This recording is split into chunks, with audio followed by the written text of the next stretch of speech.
Cool. Well, for those who've heard my two introductions, I'll give it to you the third time as well.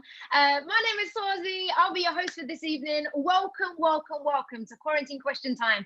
It is so good to have you. And as you can see from the faces who are on your screen, it's going to be a really, really good conversation. This platform, Quarantine Question Time, is hosted by myself and also by My Life, My Say, a new digital space for young people to receive expert advice on coronavirus and its impact on young people. This show will take place every Thursday evening from 6:30 p.m. And each week we will aim to bring together a panel with a broad range of views, knowledge and experience with panelists who are relevant to the big stories of debates of that week. Be all over your socials, guys. Follow us at My Life, My Say on Twitter and be part of the conversation by using the hashtag QuarantineQT. We'll be following that hashtag as we take in your questions and engage with you guys online as well. Send in any question. I am not an expert. As you can see from the panelists, these guys will be taking care of questions. So there is no silly question and your questions really do help us move that conversation forward. So let's get into our very, very special guests. They're just gorgeous sitting on Zoom. I've become Zoom master and I've not seen a more beautiful panel than this. So this week we are joined by Philip Glanville, Mayor of Hackney. Hello, Phil. Hey. Oh, hey. Oh, lovely. How are you? Good, thank you. I feel like I'm on some sort of quiz show. It's not as fun as Mock the Week, I've got to be honest, you know. I'll try and do my Jimmy Carr. I'll try and come through with the bants. We've also got Fatima Zaman, award-winning activist and advocate for the Kofi Annan Foundation. Hi, Fatima. Hey, Swazi, how's it going? Yeah, good, thank you. Thanks so much for joining us. We've got Matteo Bergamini, founder of the CEO of Shout Out UK, who does a lot of work on tackling fake news. So I'm excited to hear from you tonight. Hey, Swazi, thank you for having me. No, thank you for coming through. Our wild card this evening is the one and only Guyanese Proud in the house. I see the flag in the background as well. Come through. We've got Jermaine Jackman, ladies and gents, winner of The Voice 2014 and also political activist. Good evening, sir. Good evening, sis. How are you? Yeah, I'm good. I'm really good. And we've also been joined this evening by Professor Tim Hubbard from King's College to answer a couple of questions about science, about the science of COVID as well. Thank you so much for joining. How are you? Thanks for having me, Swazi. I'm very well, thanks. It's also worth mentioning as well for the people who are watching, Tim got in touch with us today and said he'd love to jump in the conversation. So similar to you guys, if you've got something that you want to add, something you want to share, then get involved. It really is so lovely when different people from different worlds come together to, yeah, share on the same topic. So let me give you guys some ground rules and just really put together how this thing works. So there's a feature for you guys who have logged in. If you see on the bottom of your screen, you've got a few functions. One of those functions is called Raise Your Hand. Throughout the event, you will have the opportunity to make your own comments or ask questions to the panelists. And in order to conduct this in a fair way, I see what happens on TV. I'm trying to be out here, trying to be fair. And to allow everyone the opportunity to speak, you will need to indicate by clicking the Raise Your Hand function, and then I'll call your name and unmute your speaker so that you can share. Give us your name and whoever else you want to be talking to on the panel so that we know who your question's for, and then fire away. And there's also a function called Q&A. So if you prefer not to speak, it's totally cool. You can write your question down. Just type it through the Q&A function on your screen, and the chair of this will go through your questions and make sure, yeah, we get an answer for you as well. There's also something called live polling. This is your third and final function. We'll be practicing democracy, guys, in action by giving you the opportunity to vote throughout the event. This will pop up on your screen when I indicate, and all you need to do is vote. So please, please, please stay engaged. We would love to see your votes. Cool. All right. Well, that brings me very nicely to our first poll of the evening. So our first poll is this. What worries you most about COVID-19? That is your poll. What worries you most about COVID-19? Some of these options will pop up onto your screen. So both myself and the panelists and you who've jumped in as well. So you've got job security as an option, people coming close to me who are at risk, my mental health, economic crisis, the strain on the NHS, getting ill myself, supplies and housing. That's our first poll of the evening. So as you guys are voting and we're collecting the results in about 5 minutes or so, but be quick with your votes, I'm going to turn to the panelists and see what they think will be the number one answer that young people will say worries them most about COVID-19. So let me go to Phil first. Phil, of those options, do you think one of them strikes you as the number one slot for young people? I think mental health. Yeah, good shout. Good shout. Is that from experience, from working with people and being in the community, or you just thinking it's a number one pick? So there's been a few conversations with the community in Hackney young people. So there's been one with the Youth Parliament. There's been one with our Youth Police Forum group. And a lot of people that are reliant on social networks for their sense of well-being and place, whether that's like statutory or whether that's working with community groups and organisations. While many of those networks are trying to build an online presence, it's not the same. And, you know, we've all felt it. If you haven't seen your friends for a while, if you haven't seen people that have been offering you mentoring, people with underlying conditions already. So I think, especially for vulnerable young people, seeing all those networks be cut off is really having an impact on mental health and well-being. Yeah, yeah. Amazing. Okay, mental health. 2 weeks ago when we did the poll, that was definitely up there. Let me go to Fatima. Fatima, from those options, do you think mental health will be a strong contender, or is there something else that you think will hit number one? Oh, I think economic security. Not that mental health isn't important, but I think economic security. Nice. Yeah, definitely. There's a lot of conversation around working. Matteo, you're nodding. Do you think that's going to be number one? I think that's going to be up there, but I don't think it's going to be number one. Mine was kind of like a toss-up between the strain on the NHS and mental health. I'd say more towards mental health purely because of a lot of our work in schools that we're doing. Well, I mean, schools are closed, but like virtually with young people in schools, mental health keeps cropping up. Did before COVID-19, but now definitely more so. So I'd say mental health is probably it's weird to say winner, but probably the winner. Yeah. Okay, cool. For those joining us, welcome to Quarantine Question Time. We're doing our first poll of the evening. The poll is called "What worries you most about COVID-19?" It should come up on your screen. There's a few options, and we're just asking the panelists which one they think will be number one. Let me go over to Tim as well. Tim, you're from King's College. You spend a lot of time with people and hear from people. So I just wondered, what do you think may be number one for young people? I would have thought probably job security, actually, because, you know, many jobs are shut down right now. The types of things students do, it's pretty tough.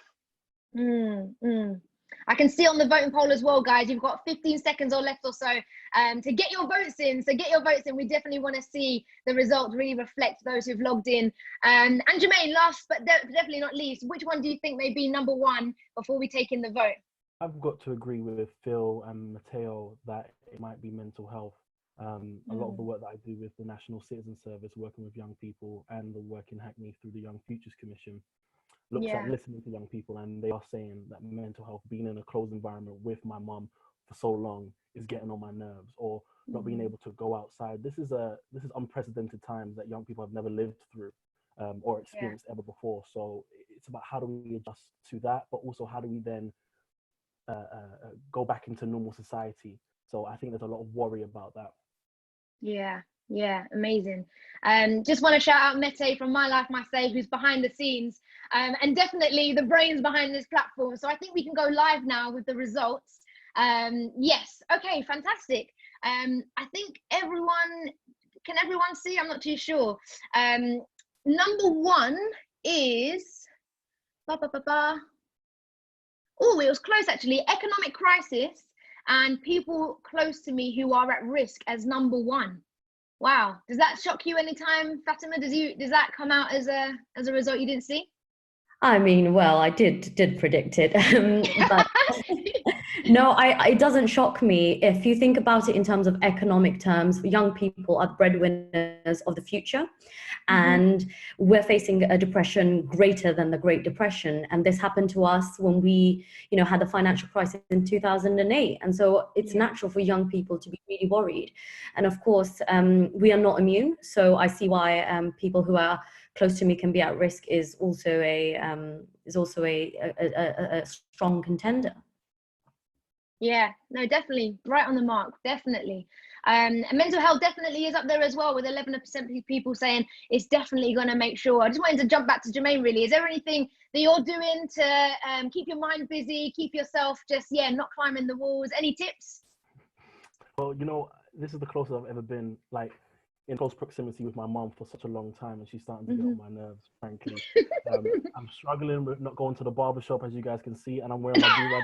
My hair is not doing it today. But, you know, I actually enjoy my own company. I'm a very independent person. I go to the cinema on my own, and I travel the world on my own. And I'm just here with my desk. I rearranged my room just for this meeting because I don't want to see the mess. But I'm keeping myself busy with my work, with my assignments, Zoom calls, chatting to young people, understanding what are they experiencing during this time. And there's a lot of things cropping up. I think a lot of the time we forget that actually during this crisis, a lot of families are finding it hard to figure out, okay, what am I going to spend the money that I do have on? The bills, the food, the rent.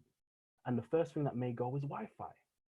So now we're going to have a lot of young people in deprived areas and some well-off families too, who won't have access to internet. So what are they going to do? How are they going to access platforms like this? And how can we make platforms like this more accessible? Is there a deal that we can strike with mobile networks and Wi-Fi providers, BT Open Zone and things like that? So these are the things that we need to think about. And crisis has also brought up the inequalities that face marginalized communities too. Yeah, perfect. Thank you so much for sharing. We're going to cover a range of topics. So those who've come in, welcome to Quarantine Question Time. This is the show that is really unpacking COVID-19 with so many different people on the panel. And so we've got Professor Tim Hubbard, a professor of bioinformatics and head of the Department of Medical and Molecular Genetics at King's College London. Well, that's a bit of a title. My gosh. I think I did well. I think I did well to get you through. You did it well. I find it difficult to pronounce my own department name some of the time. Just say it quick. Medical and molecular. molecular. Thank you so much for joining the conversation. We're going to go over to Matteo real soon to talk all things fake news. But before we do that, I really wanted to unpack the science behind COVID. So thank you so much for jumping in. We've got about 3 questions from those who've got in touch. So I just wanted to fire the first one at you, if that's okay. Yep. The first question comes in from John in Surrey. Hi, John. Thanks so much for sending in your question. He's asking you this: how do we prevent this happening again? Surely one of the key responses must be to deal with the source of any potential outbreak. Some of the most devastating pandemics in recent history include Asian flu of 1957-58, Hong Kong flu 1968-69, and COVID-19. Which have all originated from markets in China and Hong Kong, which trade in animals for human consumption. Would the panel not agree? Stopping problems at source has to be the most effective way to deal with them. That's John from Surrey. So yeah, just wanted to get your thoughts on that, Tim.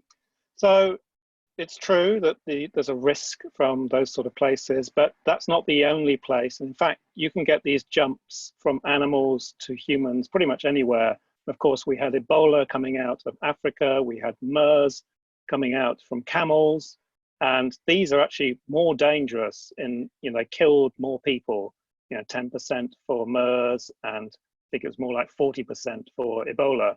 So actually, it's not just, saying that you've got to deal with places which happen to be in China and Hong Kong. It's actually a worldwide thing. And there are surveillance networks, but they need to be properly funded. And you've got Trump now reducing funding for WHO.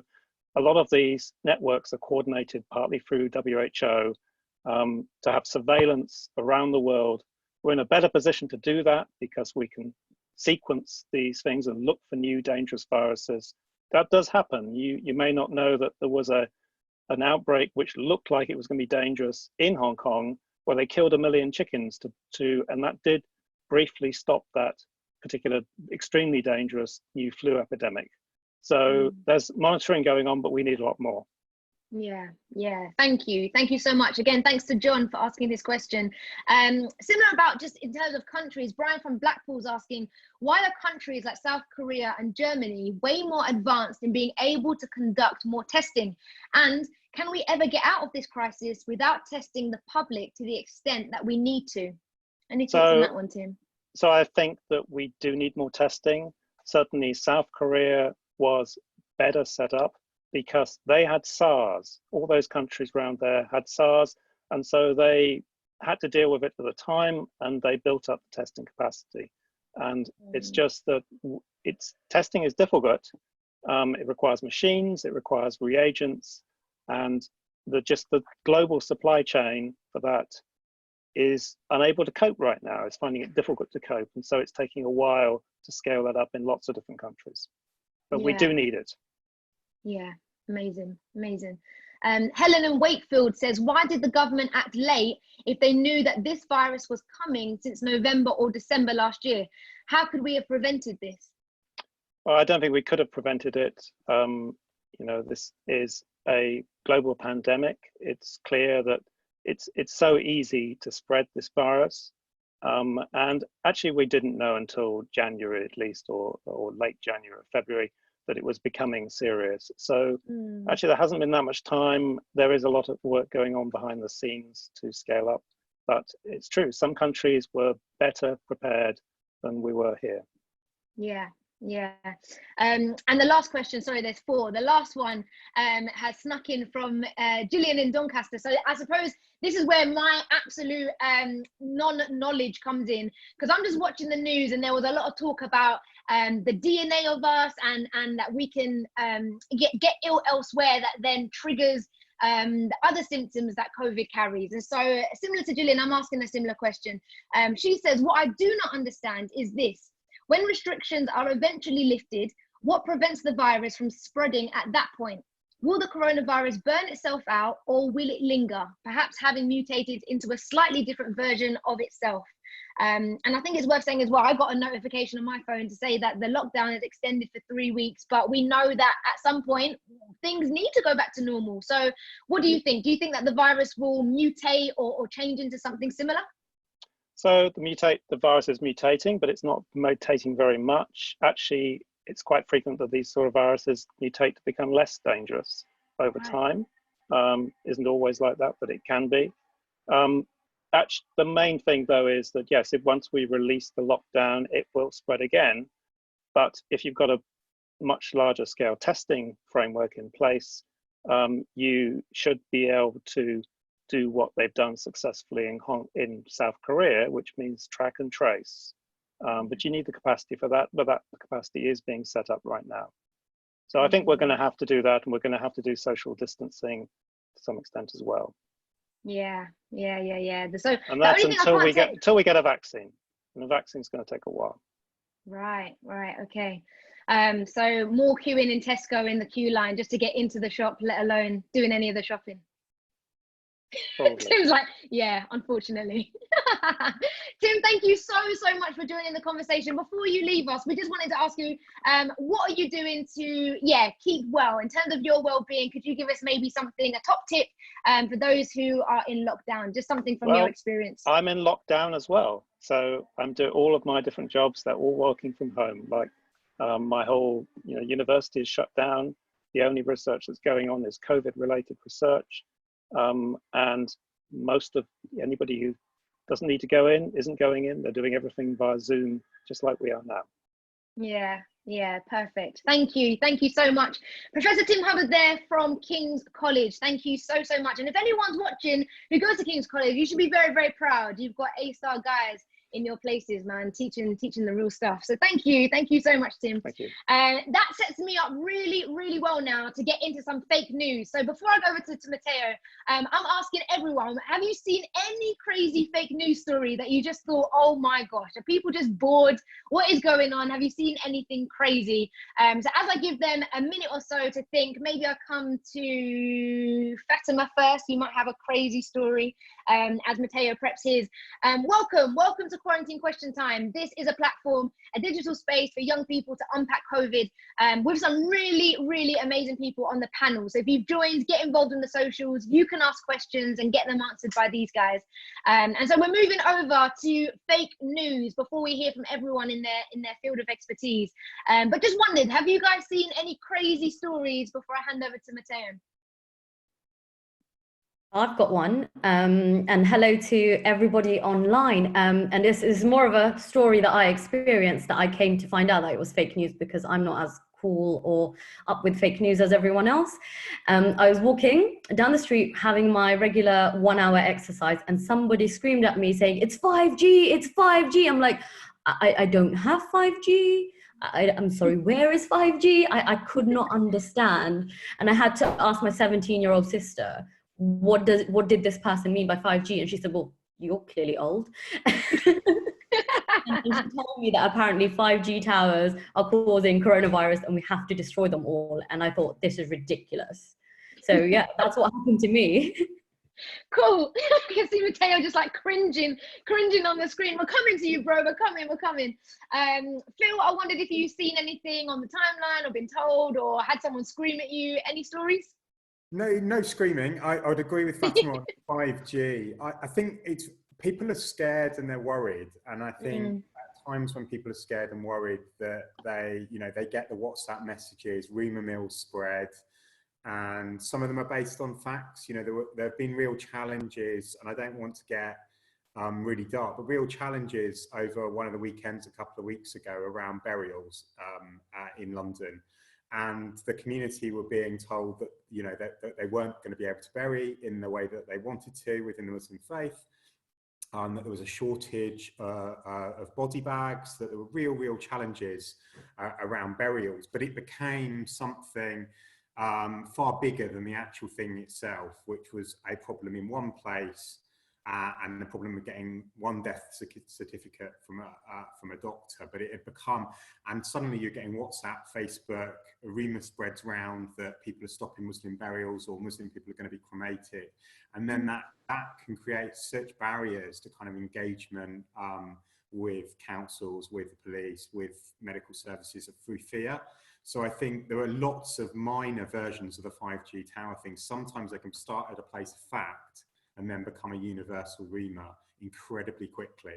And that plays out almost every day. And I think that you saw that in the shortages and the kind of stockpiling and what would lockdown mean? And I don't think any of us fully knew what lockdown would actually practically mean until we started living through it. But I think there's just so much happening. There's so much on social media, and people are genuinely scared, and they go to their friends for kind of advice. And I suppose the challenge for all of us is separating out what is true and what isn't, what requires a response, and what is something that we can just sort of calm people down and say, that isn't happening. Yeah. Amazing. Thank you so much for shedding light on that. That's really, really insightful. Thank you. Before I go over to Matteo to dispel all these myths, Jermaine, do you have any stories for us? Do you have any fake news stories that you've stumbled upon? I was about to go through my WhatsApp and look at all the fake news. See all the aunties videos that have just come through, just like videos and yeah, it's unreal the amount of fake news. One of my friends actually works for Twitter, and his job is solely to get rid of the fake news on Twitter. Wow, and he said this is the biggest time for him. But I have to agree with Phil and Fatima that 5G is the one that keeps cropping up. I'm seeing videos of 5G towers being burnt down in Birmingham, erected in South London, and everyone's saying it's 5G, and I'm like, to a point where I started to believe it, and I downloaded a radiation detector on my phone. So that's smart, man. You're smart. I'm not trying to scare any of the audience members, but I'm walking around my bedroom doing that, trying to detect the radiation levels in my bedroom. That's how much the fake news has gotten to me, and that's the risk that poses to many people around the country and around the world. That it starts to affect our behavior and the way we think and the way we interact with one another, and that's why it's so critical that we need to curb this and start spreading the real news, creating spaces where we can actually have the discussions about what is fake and what is real. Yeah, amazing. Go. I think the other bit that doesn't help is when you've got people like Trump going to a platform and lying and making up things on the spot. So that time when you'd have been able to trust leaders, right, to tell you facts about a vaccine or a type of test, I think that undermines everything as well. And I'm sure people all across the world are like, well, if I can't trust a leader, I'll trust that thing I've read about on the internet. And the whole kind of forwardism isn't fake news. I'm sure Matteo's going to talk about it, but I think that doesn't help either. Yeah, yeah, no, definitely. Yeah, great point. And I think the 5G thing definitely made me say, you know what, that's not bad about the radiation detector. You know, I didn't even go that far ahead. All I was thinking is, well, this is radiation in my body and sickness. So in my head, it seemed, plausible. But we've got Matteo here to dispel some myths. And before we jump to you, we're going to kick off our second poll. The next poll that we're doing is this: how often do you check the source of a video or article before you share it on social media? Be honest, yeah? Because if this comes out as always, listen, then my friends are lying to me. They don't check the source. Your poll is this: how often do you check the source of a video or article before you share it on social media? That will pop up and then we can take a vote. Ask the panelists as well. There you go. It's on your screens now. 4 options: never, rarely, most of the time, or always. So one out of those is going to come up on top, I'm sure. So let me go over to Matteo then. As you guys are voting and taking part of that poll, bring us to sanity, please. What are some of the things that we need to look out for when distinguishing between real and fake news? So there's a couple of things that you need to watch out for. One, and probably the most obvious one, is the source of where you're getting that information from. And obviously on social media, and it'll be interesting to see what the results is going to be from the poll. But one of the things that we often forget is that social media is an aggregator. Anything that you get shared online, be it Twitter, be it Instagram, be it Facebook or WhatsApp or whatever else, they're aggregating information. So all of that stuff comes from somewhere, and some places are more trustworthy than others. And quite often when we see something, say on Facebook or on Twitter or on Instagram, and we agree with it, or it fits more into our bias, then we're less likely to scrutinize it and therefore share it. Whereas if something that we see we don't agree with, we're going to be more scrupulous to be like, oh, that doesn't seem like it's true. So it's important to understand the source of where that bit of information comes from. Is it from a genuine website? Is it from the WHO? Is it from the government? Is it from the BBC? Or is it from, I don't know, realnews.net.mov or whatever, which probably is garbage. But it's important to check where you're getting this information from. And obviously, we're not going to do it every time because, let's be honest, we're all scrolling through our Facebook or Instagram feeds or whatever else, and we find things that we like. But if it's something that's going to influence your opinion or potentially scare you, it's important to click through and actually do some reading before you share it. And secondly, and most importantly, is also being able to understand what your biases are. And I think anybody that says that you don't have a bias, you're lying. Everyone has a bias. And it could be something as innocent as saying, if you guys ask me what I'm going to have for dinner tonight, what I'm going to have for dessert, I would love to have chocolate cake. Why? Because I like chocolate cake. So that's my bias. If you ask me what kind of dessert you want, I'm going to tell you that because that's my bias towards that particular dessert, which is harmless. But then biases can come into things like gender, race, religion, or whatever else. And when people have those kind of biases, they're more likely to believe a story that pushes their view towards that specific bias. So it's important that we recognize what kind of biases we have and be more critical when those things come up. So if you, for example, Trump's mentioned a few times, if you don't like Trump and a story comes up that is negative towards Trump, it's important you read that more than someone that likes Trump, because again, that fits your view, so you're less likely to criticize that story. And there's a load of basic things you can do. If you come across something on WhatsApp, for example, you can do a Google reverse image search to see if that image has been doctored. Or you can go on websites like Full Fact or Snopes, which debunk a lot of information. So for example, one very quick example was where there was that bit of misinformation around Obama wearing a ring, saying that in Arabic it said on the ring, Allah is the only God or something like that. And that was being spread in the US quite wildly. Again, because there's a lot of issues around Islamophobia and so forth in the US, it kind of fitted into that bias. And of course, Snopes did a whole fact-checking thing where they got a load of Arabic readers and writers to read through it and so forth. And of course, they found out that it was just a squiggle. A nice squiggle, but it meant nothing. So again, it's important to know where you can fact-check these things and understand that actually what you're reading may not be the full story. Yeah. So just give us your number one wild story that's made you roll your eyes till your head went back. What's the wildest story you've seen or heard? The wildest story? I would say it's probably the 5G COVID conspiracy. I had I'm not going to say pleasure because it was painful, but I ended up interviewing a 5G conspiracy theorist yesterday as part of some of our work. And my God, the story basically goes just very quickly is that coronavirus doesn't exist. 5G is pushing out these rays called corona, and that's the reason why people are dying, and it's a way for the government to kill people. And eventually, when the vaccine comes out, the vaccine will be a way of killing people easier. It is, of course, 100% complete nonsense that has been disproven by professionals everywhere across the world. But that, for me, is the scariest, because people that believe that are less likely to get the vaccine. And that's going to cause us a lot of issues later down the line. But that, for me, was a mental story, listening to him. Yeah, amazing. What an opportunity even to have the interview, you know, that must have been so surreal.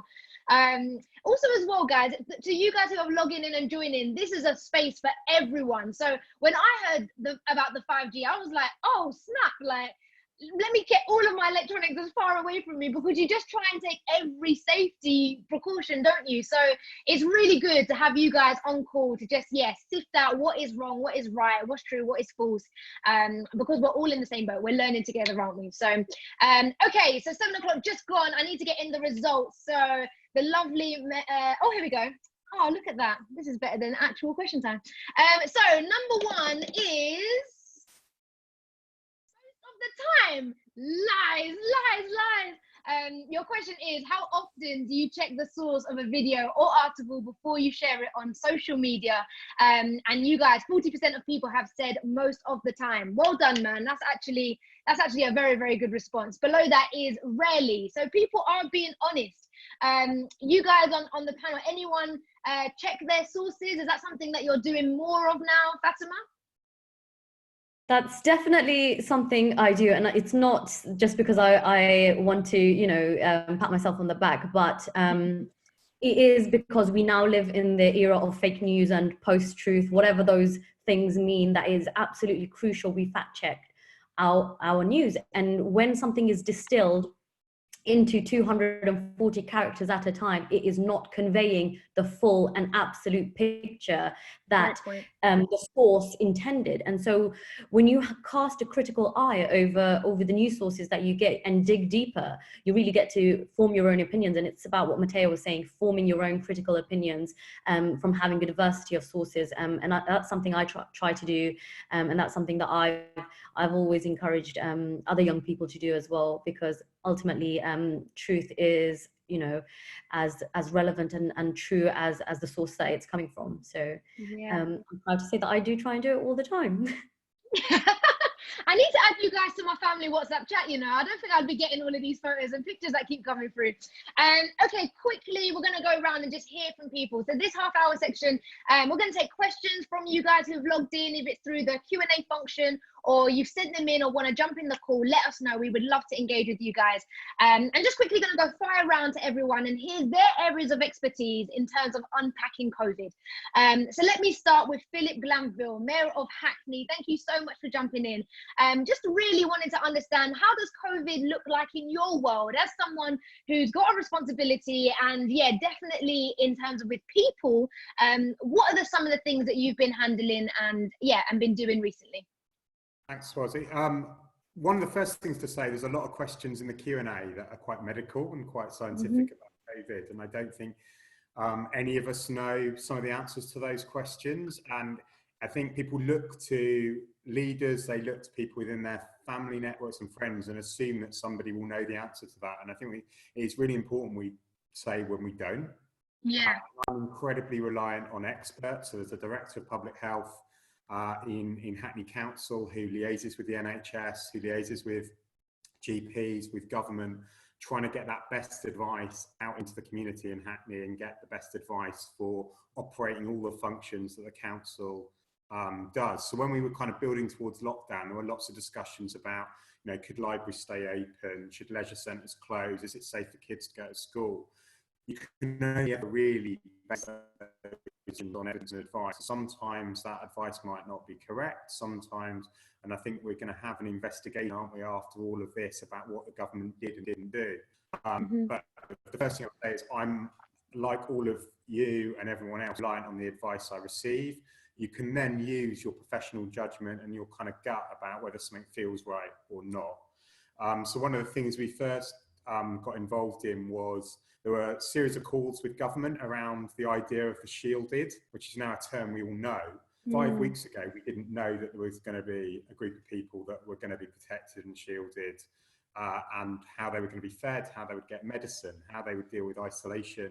And one of the first things we had to do as a council was think about what would be our part in that shielding, and thinking about the community that we have, the types of wealth disparity, the digital divide, the overcrowding, the different community needs. And this is a big government programme that essentially at the start of it delivered a big bunch of non-culturally specific food, non-dietary requirement accommodation food to people's doorsteps in Hackney. And we said, that isn't going to be good enough. And so we started to build a kind of humanitarian assistance network on top of all the brilliant mutual aid groups. Like 7,000 people in Hackney in mutual aid groups based on where they live, on WhatsApp, trying to organise support for their neighbours. But that doesn't deal with people that are isolated and need that extra food. So we're now feeding about 1,500 households a week from that network. And I think that was something we had to put in place. It's happening all over London. There's different models.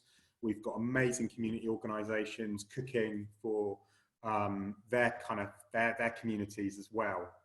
And I think that was one of the first things that we had to do. And then our second bit is supporting the kind of financial hardship. And it's no surprise in many ways that came out in the poll at the start as one of the biggest issues. There were so many different types of Hackney community. There were people already in poverty and people that are now in sudden poverty. And they both need our support at this time, and getting the right measures in place for business, for charities, for individuals, meeting that, can I eat today need, but then also thinking about the long-term support. And so we're kind of caught between coming up with our own solutions, implementing what the government's given us, and then arguing back to government and saying this isn't working for people in Hackney. So for a lot of the self-employed and a lot of the types of businesses that we have in Hackney, this simply doesn't, the packages of support aren't going to work. A really, really good example are the types of businesses that don't have a premises. Yeah. So you're doing catering, and you maybe have a market stall on a Saturday. You're doing community events, weddings, baking. You're doing quite well. You've been growing that business. You've got the Instagram presence and all of that. You've been operating maybe from home. You can't access a lot of the types of government support that are on offer, because a lot of it is based about getting a business rate relief, getting a government-backed loan, or getting a grant from the council based on the type of business you are. Yeah. Jermaine, all of us will know people that have set up their own businesses in Hackney and just don't have that kind of resilience. And that, when people are dying, that sounds like it shouldn't be our focus, but actually hundreds of thousands It's of people. definitely, yeah.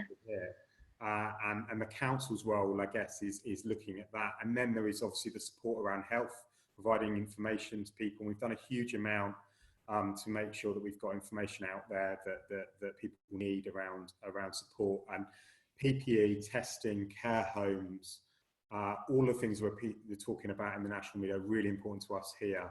Actually, it's so funny you mentioned care homes, because you've got a question coming from Adam from London, who lives in Hackney, and he says, I'm really pleased that the Mayor of Hackney has joined this call, because I live in Hackney and want to find out more about how I can volunteer in my spare time to help support the elderly. So thank you, Adam. Thank you so much. It's lovely when people jump on, particularly for someone who's on the panel as well. So yeah, something along those lines. I think 2 weeks we had people saying, I want to volunteer, but I'm a little bit nervous because will I become a burden? But how do you volunteer well? And how can you support the elderly as well? So we had a volunteer kind of website and phone number open. We've just closed it, which isn't helpful for Adam, because we had 1,200 people volunteer to kind of get involved in the kind of council kind of response. And the challenge with that is making sure that you look at what their skills are, what their capacity is, have they been DBS checked, what are they able to do. And we want to make sure that if we're deploying volunteers out, especially for the most vulnerable, so if we're talking about supporting the NHS, collecting prescriptions, befriending vulnerable people, that we're putting them through some kind of process to do that.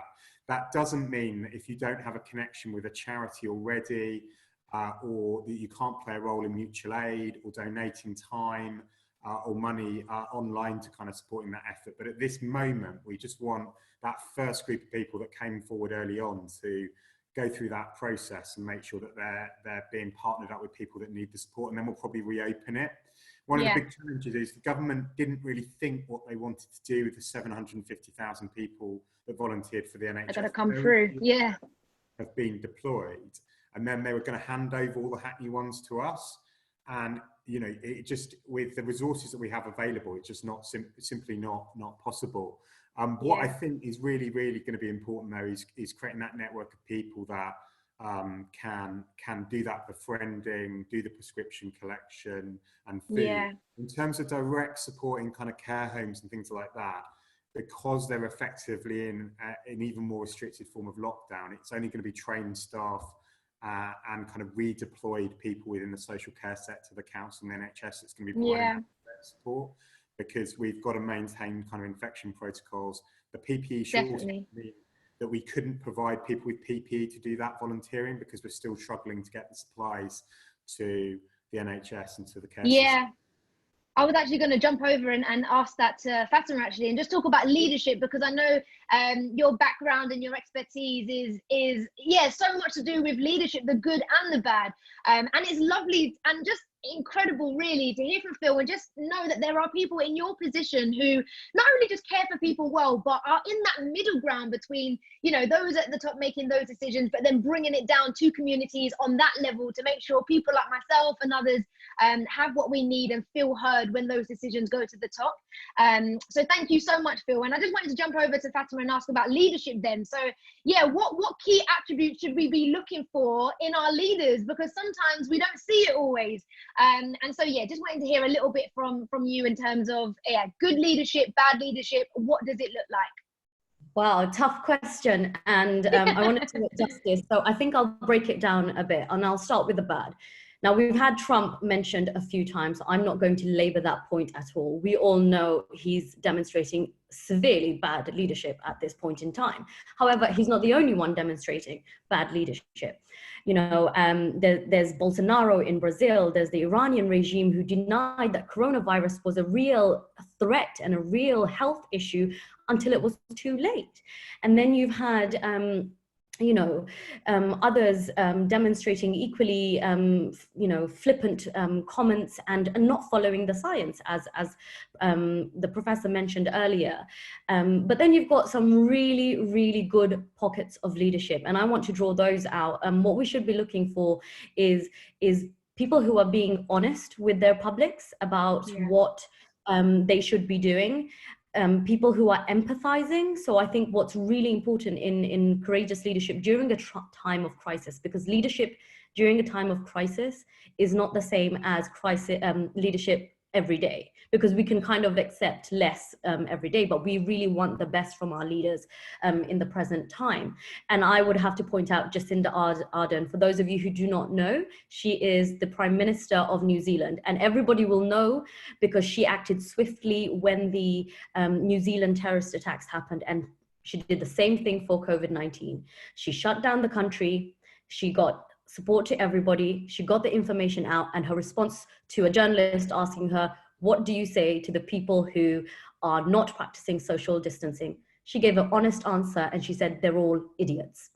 And you know what, I respect that, because she said, you're an idiot, you're putting everyone's life at risk. So you can see you've got the COVID-19 deniers, the ones who want to pass blame. That is ill, that is doing harm, not just now, but harm for the future. And you've got, the Prime Minister of Norway, the Prime Minister of Denmark, all who happen to be women, by the way, who have taken a very decisive leadership. But at the same time, you've got local leaders. And what we all should be looking for is asking ourselves, how can I lead for myself, for my household, for my family and my friends during this time? And that's putting a note up if you live in a communal area or a communal building, saying if anybody needs food, ring this number. So to our Hackney young leader who asked a question to Phil earlier saying, what can I do? If you can't volunteer formally, there's definitely something you can do for those who you live with or live around. Checking in on people, making sure that we're actually coming together, even though we can't physically be together. This time has made me realize how many people across the world are alone.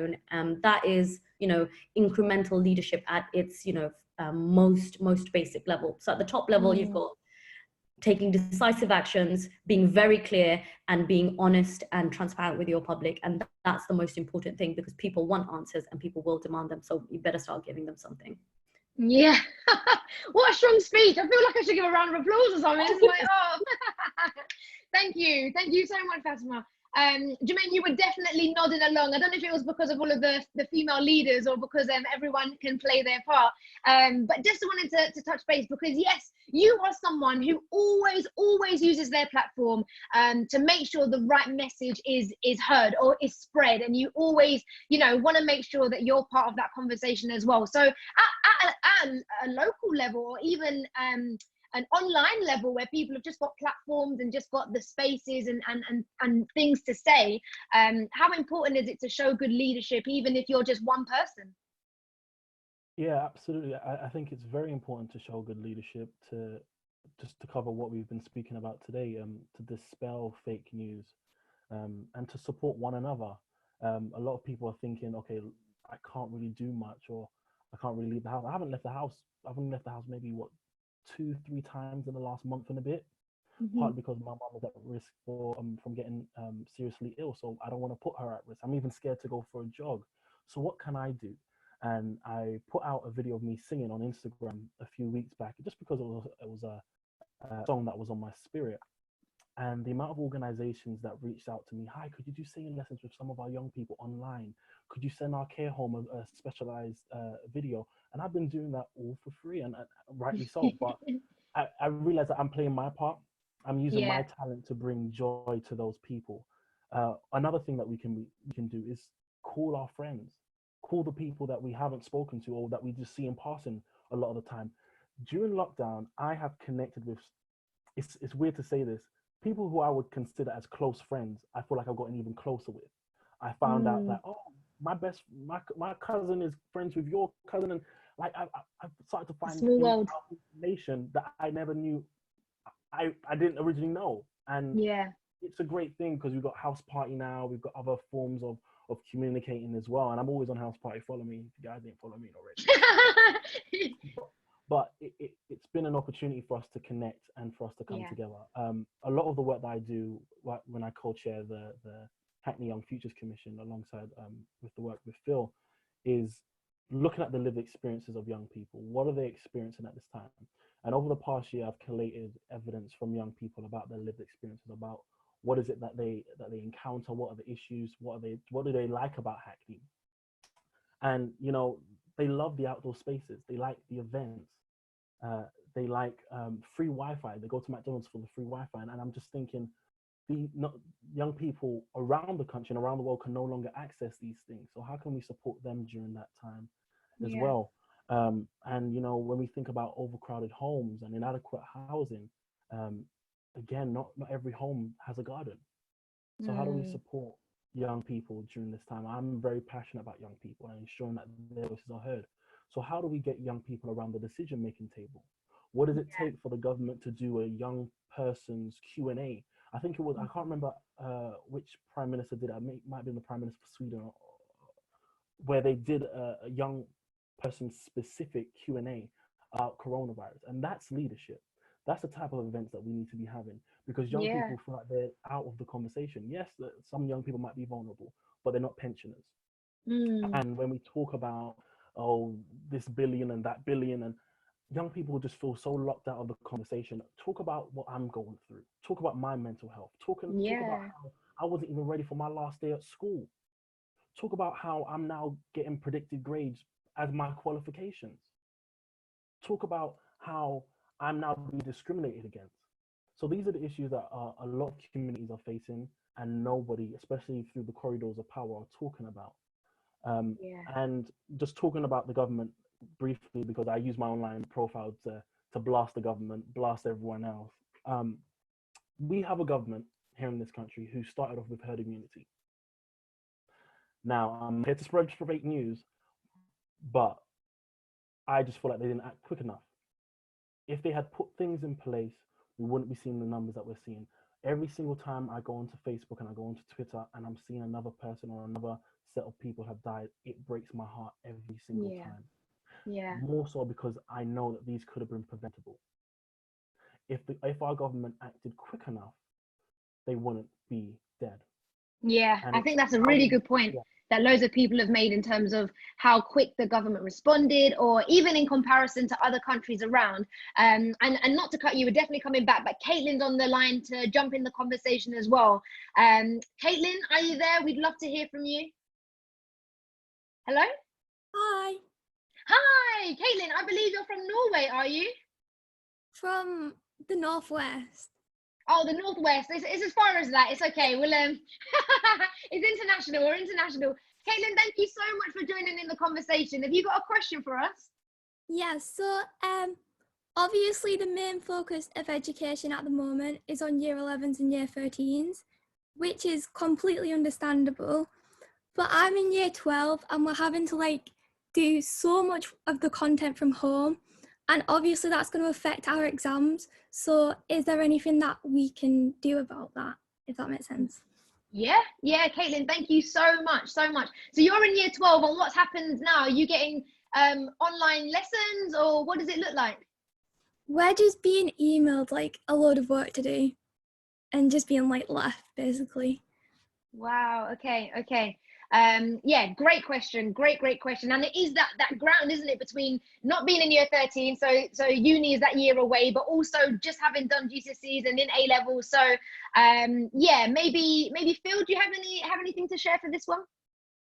I think there's just so much in just this one topic to kind of unpack. You know, no one knew that night that the announcement that schools were going to close. I had primary school children parents talking about how literally people suddenly realized they were never going to go back to primary school possibly, and saying goodbye to their friends for the last time. So some schools putting on effectively like end of year kind of events where, you know, the type of stuff where people take photos, sign each other's shirts, all of that kind of stuff, through to that deep fear of people that were about to go into exams about what their futures are going to hold, and a moment which can affect the rest of their lives. Now, I'm always about second and third chances, so I don't think anything that happens is irreparable, but actually these are real moments, as Caitlin's been talking about, that can have that lasting impact in people's education.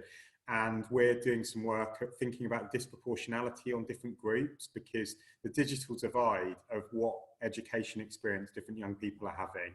There's people that are kind of have got parents that are like all over it. You know, they're getting them up for JWICS in the morning, they're doing the online lesson, they're reading every email from school. And then you might have somebody who's got parents that are vulnerable, that are ill, have other caring responsibilities, that simply have real challenges, or they may be in overcrowded accommodation. Jermaine talked about that earlier. So if you've got 3 kids in temporary accommodation, they're all trying to use one device, they're not doing that, they're not having that experience. And I think there's a big concern for me about the disproportionality around what lockdown actually means to different people with their resources. And so I think every year group is going to be facing a really different set of challenges. We wrote to all schools and students. I think there's a role for school councils. You know, nothing stop a school council meeting in a time like this, nothing stopping youth parliament. All governors, you know, people like that should be asking the questions: what is the school doing to make sure that people aren't being left behind? None of us know when schools are going to go back.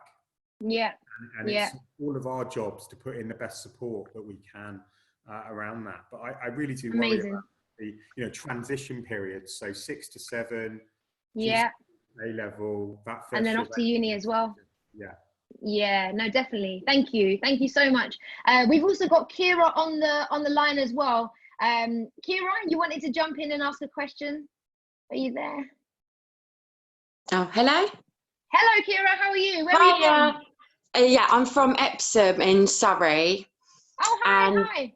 Hi, and I just wanted to ask, how has everyone been inspired by the British public, and how can we continue to boost morale in society, reaching number 5 in lockdown? Amazing. Yeah, let me shoot that over to Matteo first as well, because as much as I've seen fake news just absolutely drenched the timeline, there's also been lots and lots of amazing news just flying about as well. People doing drive-by birthday shouts, people doing all sorts. So yeah, how can we be encouraged by this time, especially yeah, lifting our spirits? Have you seen anything? Yeah, no, of course. I mean, there's good and bad, and I think there's silver linings to everything. And the one thing that COVID-19 has definitely done, I think, is brought a lot of people together. Jermaine, I think, was talking about, talking to people that you haven't spoken to in ages. I did a quiz with some of my family here in the UK and in Italy. Like we hadn't all spoken together like that in ages. And apart from having to translate the quiz into 2 different languages simultaneously, which wasn't fun. Other than that, it was great, and it just lifted everyone's spirits. The clap that's happening, I think it's tonight at 8 o'clock, like just showing solidarity for the people that are literally fighting to deal with this and tackle this, I think is massively inspiring. Yeah. But not, I mean, there's I think there was a story also of I think it was a deputy head teacher that went around delivering food to his students that couldn't afford to, obviously couldn't afford to eat. So all of those kind of things really kind of warm the heart and realize actually, that we are coming together. But not just in the UK. Like there was quite a funny story that I heard from Italy as well, because my family are over there, so I'm keeping in touch with them quite a bit.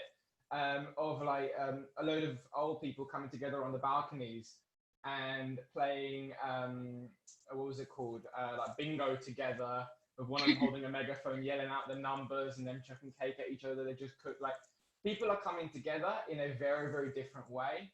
Having balcony parties, and we really hope that these kind of things stay, isn't it? There's been so much good that has come out of this situation as well. And I just wanted to jump over to Jermaine really and just talk about what's been in the news recently. It has been a lot of conversation around those from ethnic minority backgrounds, but there are a lot of conversation also about the kind of fabric of people who are in jobs that take absolute determination, absolute just love and compassion, resilience and strive. And so yeah, in terms of community spirit, that I think that is definitely something that will ride out regardless of what's happening, even if it is a really sad time for people. Absolutely. And even just thinking about those frontline staff, even at a time where they might be scared of even catching corona, they are still turning up to work every single day, every single shift, keeping our country running. And that's why at 8 o'clock we go out and we clap for them, and we clap for those who are still in our schools looking after our young people. There are some amazing stories. Even this morning, it was the 99-year-old veteran who walked around his garden. I have to agree with Jermaine. Tom Moore, everybody. Tom Moore, that's his name. This is it, Tom Moore. And we need to be sharing those stories. Community groups who are handing out food and supporting, and councils are supporting those community groups, handing out food to vulnerable elderly people who can't really leave their homes. We have people who are sending out songs to care homes and to call in, but also think about the things that we can do, the great stories that we can tell. I've started doing motivational speeches for organizations, their little Monday morning meetings, and I give them a speech and I said to them, what is your story during coronavirus? What did you do? What was the role that you played? And I think that's what we need to be asking ourselves. What role can I play in this? We need to be sharing more. We need to be more kind to one another, because we're all in this together. We are all suffering through this together. This is our combined and united struggle. So we need to be together through this. And that's the only way we can get over this hurdle. Drop us the Zoom link, man. Monday morning, we're logging into you. We're coming for your motivation speech.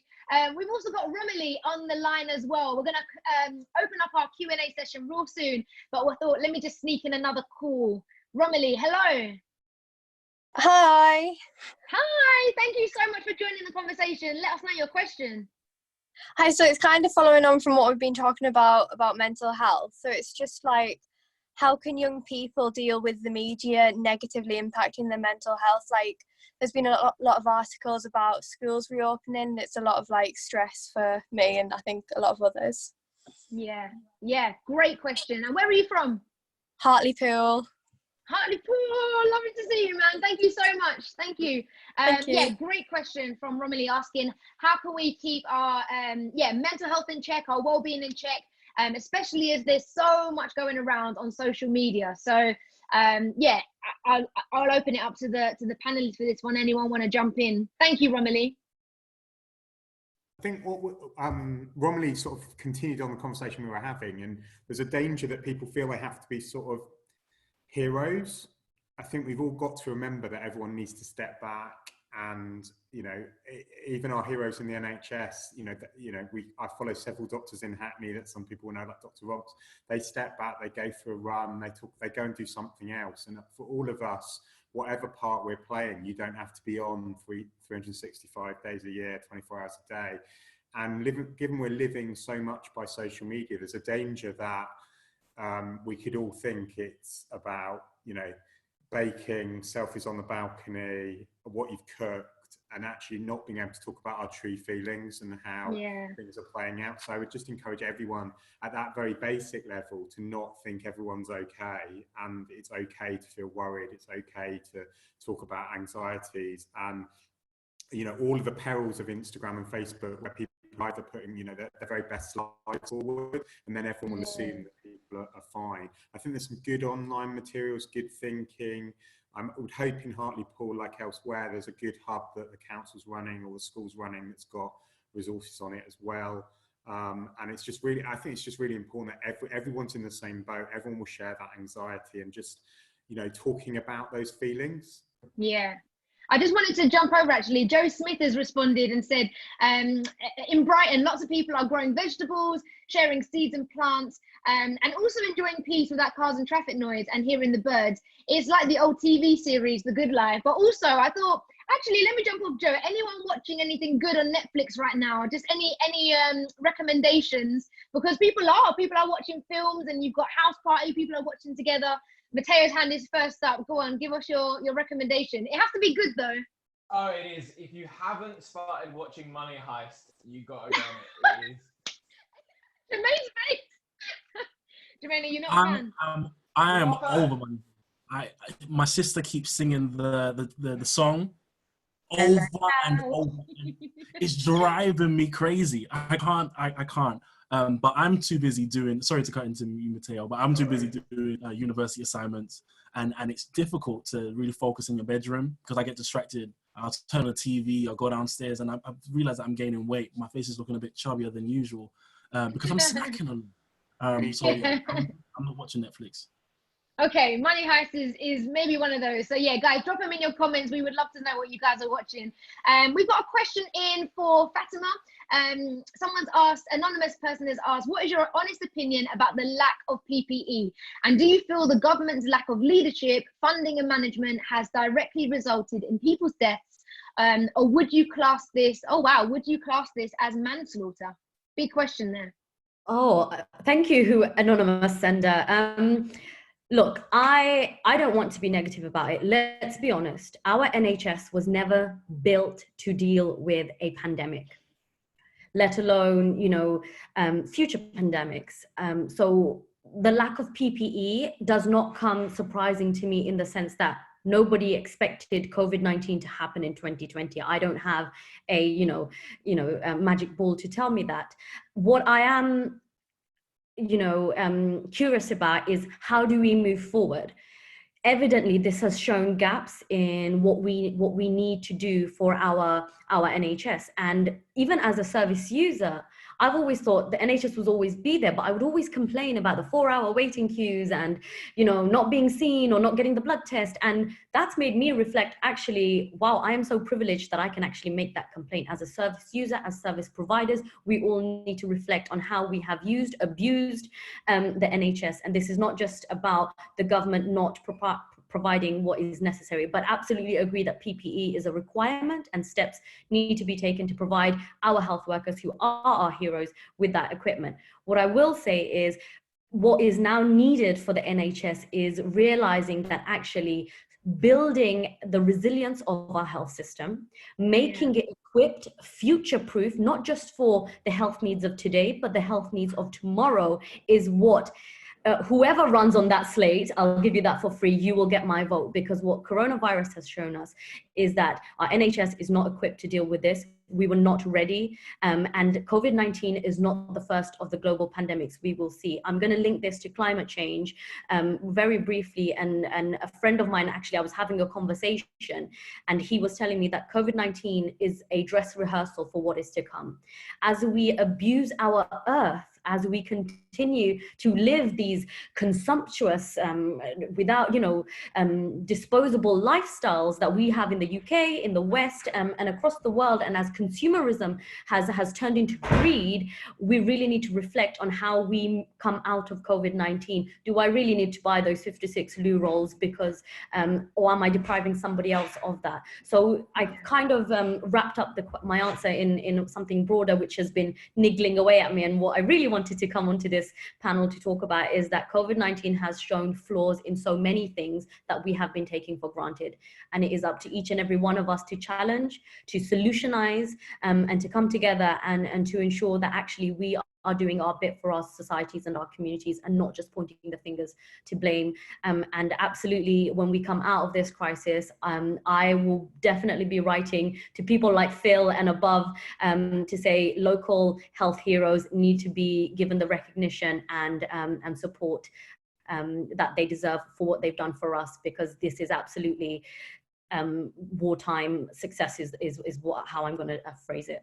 Yeah, no, thank you for sharing everything. Yeah, totally. And I just want to say as well, when we clap on Thursdays, yes, we clap for our carers, but it extends to everyone who's playing their role. For me anyway, I know we clap for those on the front line, but someone like Phil, someone like anyone who's got a job, if it's like Tesco or people who are delivering, and teachers, we clap for anyone who absolutely is playing their part and making sure others are looked after. It is that instinct, isn't it? It is community. Thank you, Fatima. Right, we're going to open up this time of Q&A. So if you've got questions, guys, fire them in the Q&A bit. If you want to jump on call, raise your hand. We will come to you. This is from Eileen from Scotland. I'm not going to attempt my Scottish accent, so don't worry, I will save you of that. Eileen is asking to Matteo, why are social media companies not doing enough to stamp out fake news? Why are social media companies not doing enough to stamp out fake news? This could be a conspiracy to go on days, really, couldn't it? So, what's your thoughts? Partly because they haven't been held to account in any way, shape, or form up until recently. Unlike media companies or TV companies or newspapers where they have regulators, social media companies are kind of in this weird space where they're not classed as publishers, so therefore they're not responsible for what goes on their platform. Right. And at the same time, they're so big and have so many users that it becomes quite hard to see which law and jurisdictions they come under. That is changing though. So Facebook is dumping a lot of money in supporting fact checkers. So for example, their fact checker in the UK is Full Fact, for instance, and they are reviewing and actively taking down a lot of conspiracy theories and false news and all this kind of stuff. They're taking it down off of Facebook. Twitter has done the same. They're removing a lot of hate orientated profiles, things that have been spewing like misinformation and garbage for ages. They're now blocking them, removing them from their platform. Instagram hasn't been so much of an issue, but they're obviously owned by Facebook, so they're operating the same way. So social medias are taking note. The issue isn't so much those platforms though. The problem with misinformation and false news is actually the closed social media network. So we're talking about WhatsApp, Telegram, Skype, all those ones where you can't actually see it. There's those random WhatsApp messages that you get. I mean, Jermaine talked about having a library full at one point. Like that's the main issues, and those are the main propagators, which is why actually a lot of people that actually share these conspiracy theories and misinformation tend to be from an older generation. They're the ones that have access to those kind of platforms and use those platforms more regularly than, say, young people who veer towards more Instagram and whatever else.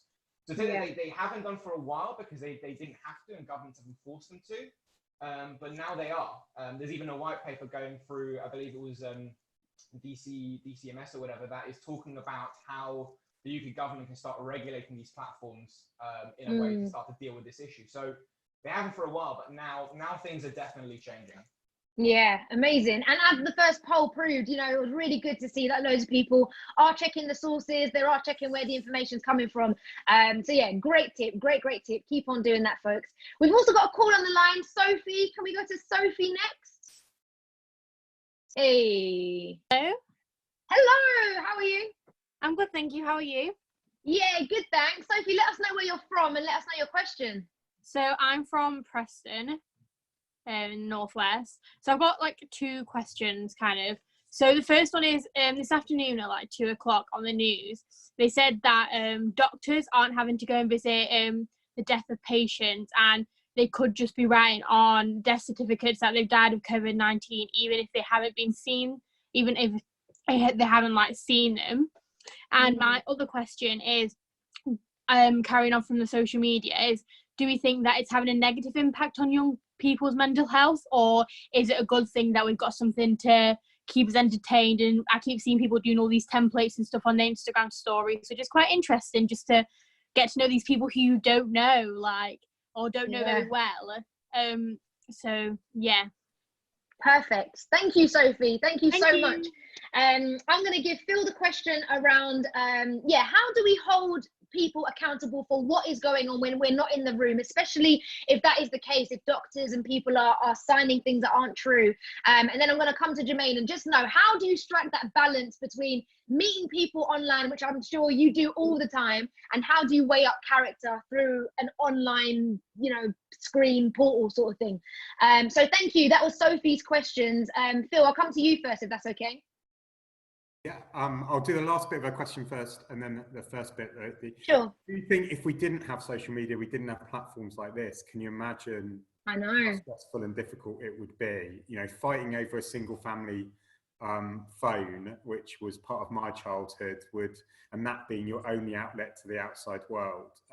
So I think for all of the faults of social media and for all of the challenges we've talked about, you know, it can deliver that support that keeps well-being going. On the direct question though around death certificates, it isn't that a GP any professional within the health system or the emergency services can ring a GP and effectively sign the death certificate virtually. So there's such pressure on the health system, there's such pressure on GPs that you can now, there's a team in London that's essentially made up of police, London Ambulance, and they've got a direct relationship with GPs, and it's effectively them that are allowed to say, we think this person has died of COVID-19, but the GP doesn't have to come out and sign that off. But it's still, there was a bit of a concern at the start that it would lead to underreporting of COVID, but it is purely around, it is not that you'll never get the death certificate or you'll never get the cause of death, but I can completely see how people could see that. And that sense that maybe that their family member was not being treated with the respect that they deserve. Yeah, great. Thank you so much, Sophie. I hope that helps as well. Jermaine, just real quick before we take another poll, just wanted to know, how do you weigh up good character online? I think that is something, as much as we are so thankful for technology, we are meeting people and connecting with people. So yeah, any top tips for young people to be safe online? Yeah, we need to be mindful when we are online, especially at a time like this when everyone wants to connect. I don't know if any of the panelists or in the audience has ever been on House Party, but you know, when you leave the room unlocked and then someone just joins who you have no idea who they are. And it's about how do you be mindful of that? And there are a lot of online services and information and sources out there that you can look at about how to be wary and be mindful on using online platforms like House Party. But then on the other side of the coin, social media is a great way to support those who are suffering from mental health during this time, whether it's anxiety or depression, and what those feelings might invoke. I know for a fact, one of my friends, while in lockdown, it's triggering him because it reminds him of when he was sectioned years ago. That sense of isolation, not being told you can't go out, or the fear of seeing things on the news, and how much anxiety or depression it might make you feel, or even be in isolation and loneliness. So again, things like House Party, where I can have a conversation with him and FaceTime, talking to him, just checking up on him, making sure that he's okay, and connecting with family members and friends, just checking in on them. And those are things that we can do. And Instagram Live, following appropriate Instagram pages. I do this workout every morning at 11 o'clock. One of my friends who lives in Manor House goes on Instagram Live every day at 11 o'clock and does a workout, and I do it as well. So there's great initiatives being set up. Partly because I need to lose the weight that I'm gaining now. But it's great initiatives that have been set up. I just want to come back quickly to the PPE question. And you'll have to be super quick. We're going to take a poll, and also, yeah, go for it.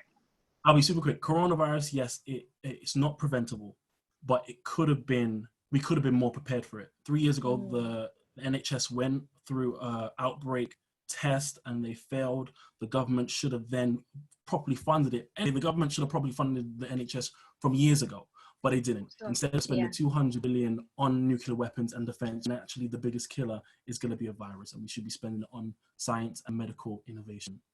Yeah, no, thank you for that. And on Jermaine's point, we're going to clap for our carers at 8 o'clock, so we're going to finish at 5 minutes to 8 and take our next poll. So we did at the beginning a poll around young people and what worries you most about COVID-19. So hopefully it will pop up on your screen, but to end on a really positive note, I just wanted to ask the panelists for a top tip or something that they've done, or maybe they've got into baking or found a skill that they never even knew they had during this time of lockdown, or something positive or a piece of advice they could share with young people who've locked in.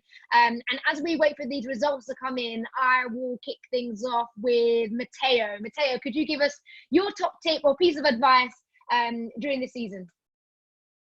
During the season, my top tip is something that I've been doing, and I've actually kind of enjoyed, is creating quizzes and bringing people together to do quizzes together. So I did it with my family, I've done it with my friends, I've done it with my co-workers at Charlotte UK, the place I work. And it's great, and you learn a load of new things. It's a great way of having fun. It's time consuming, but it is good. That's something that I've enjoyed. And for the love of God, try and enjoy some sun. Obviously for the allotted hour that the government says, but go outside, because I spent about 2 weeks where I haven't left the house. And the moment I stepped outside, it was like, I don't know, it's like stepping outside into freedom almost. So trying to do at least a little bit of exercise a day, maybe just stepping outside for a little bit and then coming back, obviously. Yeah, amazing.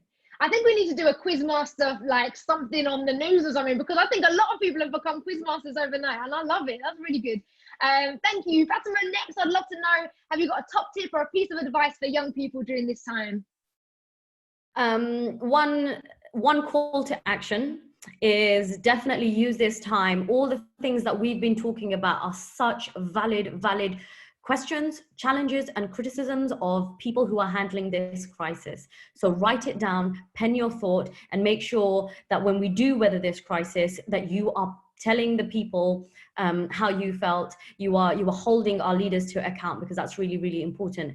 You know, for yourself, write a journal, use this as a moment to reflect and inflect, because I can guarantee you the world as we know it has changed, and it won't be going back the way to the way we were used to it. So apologies, something is happening outside.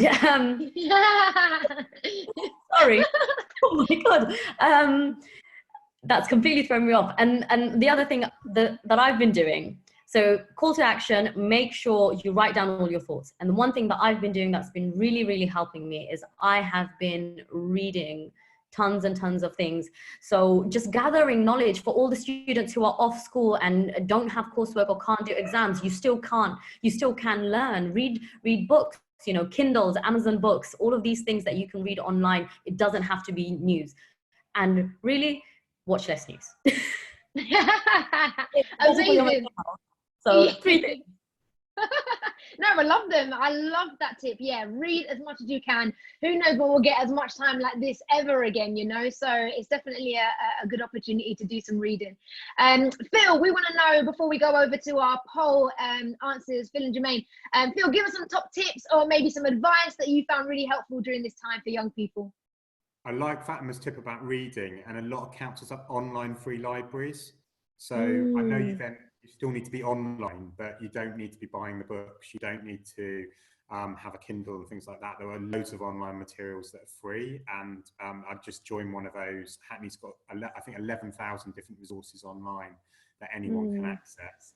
I think the journal idea is really important. I've realised I've stopped writing in my my journal kind of over Easter, and I feel a bit lost. I'm like, well, what you know, marking those moments where you do and achieve something, and the questions you've got for the day ahead. It's not something I've done for a long, long time. I used to live by kind of thinking my Twitter was my journal, but actually just a place for yourself. You know, start a Google Doc, even just email yourself, make sure you've got, because days can just go. I think a lot of people that are in lockdown are like, what day is it? Yeah, for sure. And making sure that you know, the weekend is different than the weekday, especially for young people.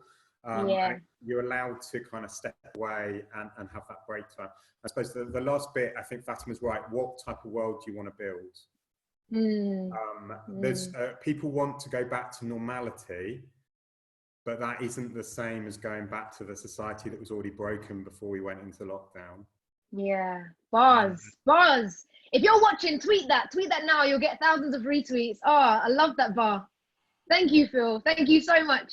Last but certainly not least, Jermaine, have you got any top tips, fun stories, or any advice you'd share with young people during this time? Gaining more knowledge, upskilling is already been spoken about. But one thing that I have to say, rest. So a lot of us, we know that we're always on the go. We're non-stop, 24/7. One thing that I've realized that I love so much is my bed. And I'm just going to sleep. And don't beat yourself up for not having anything to do and just wanting to crawl up in bed and just sleep. But if it's 2 o'clock in the afternoon, just rest. Yeah, that's quite radical, you know, in this generation, to just stop and rest. Guys, thank you so much. The poll answers have come in. 30% of people who say the thing that worries them most about COVID-19 is people close to me who are at risk. Yeah, we're definitely community orientated there. 16% say the strain on the NHS. And a big 25% people say, yeah, economic crisis as well. Mental health definitely falls into those categories. So, yeah, perfect answers. Thank you so much for everyone who's logged in. We're going to finish on 2 minutes. Just to say thank you to all of our amazing panelists. Matteo, thank you so much for chopping up the fake news and giving us them gems on how to spot real news as well. So yeah, a good tip from him is to check the source of those articles. Fatima giving us all things leadership, the good and the bad, and noting this, yeah, how we can make sure that we're playing our part. Mayor of Hackney, man, I mean, my God, what a guy, a real top guy, Phil. Thank you so much for just the way that you're really bridging the gap between those at the top and those on the ground level, and just playing your part. You are so amazing. And Jermaine Jackman, man, we had a question, you know, someone said, will Jermaine sing for us tonight? We've got a minute. Like a bridge over troubled water, I will lay me down. Oh, thank you, man. What better way to say thank you? I get no income right now. Yeah, invoice us. Invoice Mete, really. He's really him. Thank you. This is Quarantine Question Time. This is a platform from My Life, My Say to bring young people together to unpack COVID-19 and understand how it affects us. It will be every Thursday, 6:30 p.m. We'll be doing special sessions from all your questions. So if you haven't had your question answered, don't worry. We will get round to you. We'll see you next Thursday, 6:30. Don't forget to clap for your carers. 8 o'clock, get outside, clap away. We want to say thank you to our special guests and to everyone locked in. Thank you and good night. Yay!